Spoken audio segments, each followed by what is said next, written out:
வேலையா, பிஸ்னஸா, இல்லை கல்யாணமா? ஒன்றுமே புரியல. ப்ரோ, குழப்பமா இருக்கா? இந்த வீடியோ பாருங்க, உங்க குழப்பமெல்லாம் தீர்ந்திடும். உங்கள் வாழ்வில் தேவ சித்தம் தான் என்ன? தேவ சித்தத்தை அறிய உதவும் முக்கிய வழிகள் இங்கே. ஒன்று, உள்ளான சாட்சி. இது ஒரு சத்தமோ அல்லது தரிசனமோ அல்ல. இது நம்முடைய ஆவிக்குள் உண்டாகும் ஒரு உறுதி அல்லது அமைதி. ஒரு காரியத்தை செய்யும் போது உங்கள் ஆவியில் அமைதியும் மென்மையான உறுதிப்பாடும் இருந்தால் அது தேவ சித்தம். ஆவியில் ஒரு விதமான சங்கடம் அல்லது தடை உணர்வு இருந்தால் அது அந்த காரியத்தை செய்ய வேண்டாம் என்பதற்கான அறிகுறியாகும். இரண்டாவது, உள்ளான சத்தம். இது உங்கள் மனசாட்சியின் சத்தம் என்று அழைக்கப்படுகிறது. உங்கள் ஆவிக்குரிய மனிதன் பேசும் சத்தம் இது. பரிசுத்த ஆவியானவர் நம்முடைய ஆவியோடு இருந்து பேசுகிறார்.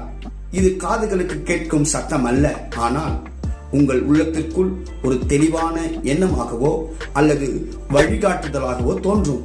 மூன்றாவதாக, பரிசுத்த ஆவியானவரின் சத்தம். இது மிகவும் அரிதானது மற்றும் அதிகாரப்பூர்வமானது. சில நேரங்களில் பரிசுத்த ஆவியானவர் மிக தெளிவாக ஆவிக்குரிய ரீதியில் பேசுவார். இது பெரும்பாலும் நான் உனக்கு சொல்லுகிறேன் என்ற போன்ற நேரடி வழிகாட்டுதலாக இருக்கும். நான்காவதாக, வார்த்தை மூலம் உறுதிப்படுத்துதல். நான் எப்போதும் வலியுறுத்துவது, ஆவியானவர் ஒருபோதும் தேவ வசனத்திற்கு விரோதமாய் நடத்த மாட்டார்.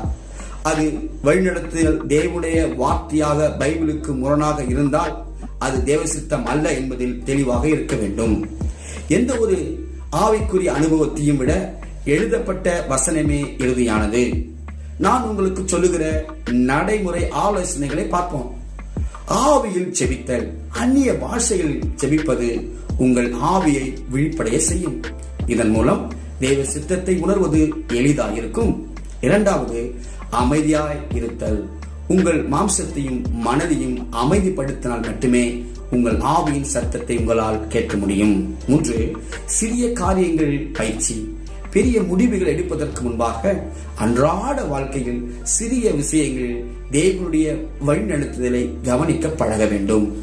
தேவனுடைய பிள்ளையாக இருக்கிறவர்கள் எவர்களோ அவர்கள் தேவனுடைய ஆவியினால் நடத்தப்படுகிறார்கள் என்று ரோமர் 8:14 சொல்லப்பட்டிருக்கிறது. மேலதிகமாக தெரிந்து கொள்ள சப்ஸ்கிரைப் பண்ணுங்க, லைக் பண்ணுங்க, ஷேர் பண்ணுங்க.